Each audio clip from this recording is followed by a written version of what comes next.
श्री गुरु सत्ताय नमः। सभी को प्रणाम।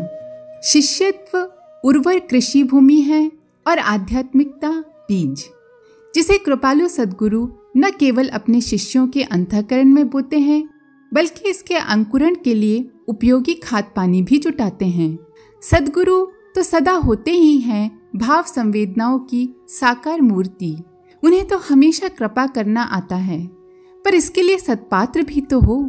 सुशिष्य ही सत्पात्र होते हैं। उनकी अंतर्भूमि ही आध्यात्मिक बीजों के लिए उर्वर व उपयोगी होती है। भगवान भोलेनाथ ने शिष्यों को चेताया है कि वे कभी भी किसी भी अवस्था में सद्गुरु की अवहेलना न करें। परिस्थितियां कुछ भी हों, पर वे अपने सद्गुरु के प्रति न केवल शिष्ट, शालीन व विनम्र रहें, बल्कि भक्तिपूर्ण भी हों। गुरुदेव के हर कार्य का विशिष्ट अर्थ होता है, फिर ये कार्य ऊपरी तौर पर देखने से कितना ही निरर्थक क्यों न लग रहा हो।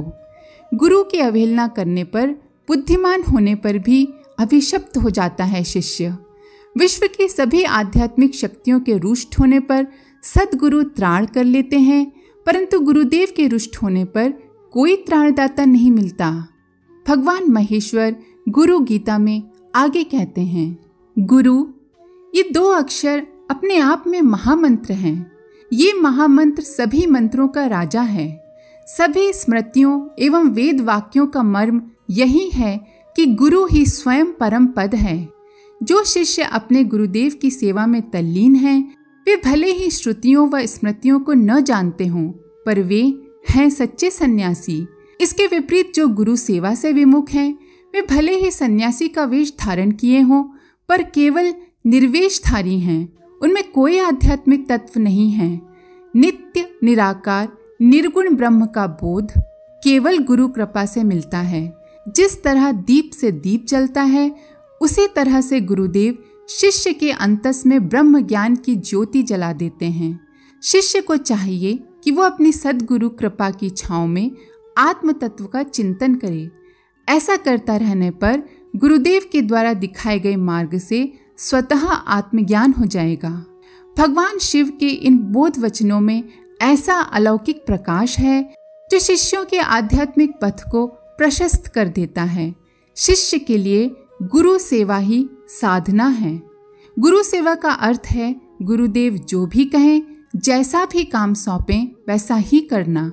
कई बार गुरुदेव द्वारा कहे गए कार्य को बड़े सांसारिक, लौकिक एवं सामाजिक रीति से आंकते हैं और ऐसा करते हुए भूल जाते हैं कि गुरुदेव तो संसार की सभी बातों से परे हैं। फिर भला वे सांसारिक कैसे हो सकते हैं? वे यदि शिष्य को कांटों भरी डगर से गुजारते हैं तो केवल इसलिए कि इसमें शिष्य का कल्याण है। उनके द्वारा दिए गए प्रत्येक कष्ट में भविष्य के अनेकों सुखद एहसास समाये होते हैं, पर इसे केवल वही समझ पाता है जिसका हृदय भक्ति की भावनाओं से भरा हुआ है। ऐसी भावनाएं जिसकी चेतना में अंकुरित हैं, वह जानता है गुरुदेव तो केवल अपनी ज्ञान ज्योति से शिष्य में ब्रह्म ज्ञान की परम ज्योति जला रहे हैं। इस संबंध में बड़ी प्यारी अनुभूति कथा है। ये कथा एक ऐसे शिष्य की है जिसके मन में तो उज्जवल विचार थे, पर जिनके संस्कार बड़े ही दूषित थे, जो अनचाहे व अनजाने अनेकों वासनाओं से घिर जाते थे। अनेकों प्रयत्नों के बावजूद उनकी काम वासना शांत नहीं होती थी। बड़ी दुखद स्थिति थी उनकी। इस गहरी पीड़ा में कोई साझेदार नहीं था। उनकी काम वासना की परिणति सदा अवसाद में होती, पर करें भी तो क्या? कोई रास्ता भी तो नहीं था। काम वासना की भीषणता में ध्यान, जप एवं उपवास के सारे प्रयोग निरर्थक चले जाते। अपने आंतरिक द्वंद्व व संघर्ष की इसी घड़ी में गुरु ने अपने शिष्य को अपना लिया और शिष्य ने अपने उद्धारक सद्गुरु को पहचान लिया। विकल वासनाओं से घिरे शिष्य की यही एक चाहत थी कि उसकी वासनाएं गिरें, उसका चित्त निर्मल हो। गुरुदेव ने उसे आश्वासन भी दिया और कहा कि वो अपने को आश्रम की साफ सफाई में लगा दे। ऊपर से साधारण दिखने वाले इस काम में शिष्य ने अपने को झोंक दिया। रात दिन उसका एक ही काम था, जो कहा गया था उसे करना है। अपमान, तिरस्कारों की झड़ी, शारीरिक व मानसिक परेशानियां उसे डिगा नहीं सकी। गुरुदेव को दिया गया वचन ही उसका जीवन था। ऐसा करते हुए उसकी किशोर अवस्था कब प्रौढ़ अवस्था में बदल गई पता ही नहीं चला। हालांकि उसे अपने जीवन के इस तरह बीत जाने का कोई दुख न था, परंतु एक पीड़ा अवश्य उसके मन में पलती थी। एक वेदना से अवश्य उसका मन विकल होता था, और वह वेदना थी वासनाओं के आकर्षण की।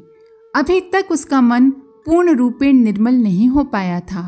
अपनी इस वेदना को अपने अकेलेपन में जीता हुआ वह गुरु आज्ञा का पालन किए जा रहा था, पर कहीं गहरे छुपे दुख में वह लिपटा हुआ था। बार बार उसका आर्त स्वर अपने गुरु बाबा सर्वानंद को पुकार लेता, जो अब अपनी स्थूल देह में नहीं थे। अरे ये क्या हुआ बाबा, मेरा अंतस इतना कलुषित क्यों है? पुकार के स्वर निरंतर गहरे घने होते गए, पीड़ा बढ़ती गई। ये सघन पीड़ा ही उसकी प्रार्थना बन गई। अपने शिष्य की इस असहाय वेदना को भला कृपालु सद्गुरु कब तक सहन करते? एक दिन वो उसके ध्यान में प्रकट हो गए।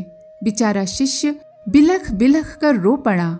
उसके अंतस से यही भाव फूटे, गुरुदेव आपने जैसा कहा मैंने वही किया, फिर भी मेरी ये दुर्दशा क्यों है?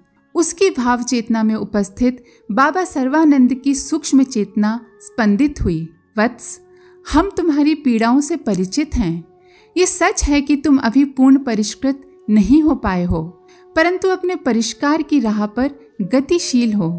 तुम्हारे इस वर्तमान जीवन और शरीर की कुछ सीमाएं हैं।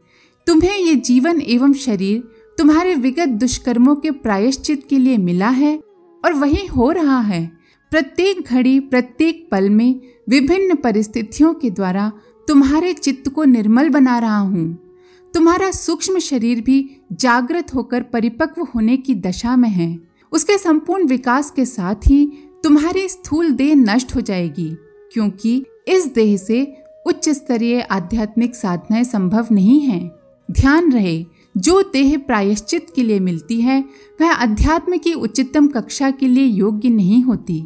उच्चतम साधनाओं का क्रम तुम अपनी सूक्ष्म चेतना द्वारा पूरा करोगे। अगले जीवन में इसमें और भी विकास होगा। बाबा सर्वानंद की इन बातों ने शिष्य को यह अनुभव करा दिया कि कृपालु गुरुदेव सदा अपने शिष्य का ध्यान रखते हैं। बस शिष्य उन्हें अपने भावों में अनुभव करता रहे। आज के लिए इतना ही। आप सभी का धन्यवाद। ओम शांति। हमारे YouTube चैनल को सब्सक्राइब करें और बेल आइकन को दबाकर ऑल पर क्लिक करें ताकि नोटिफिकेशंस आपको मिलती रहें।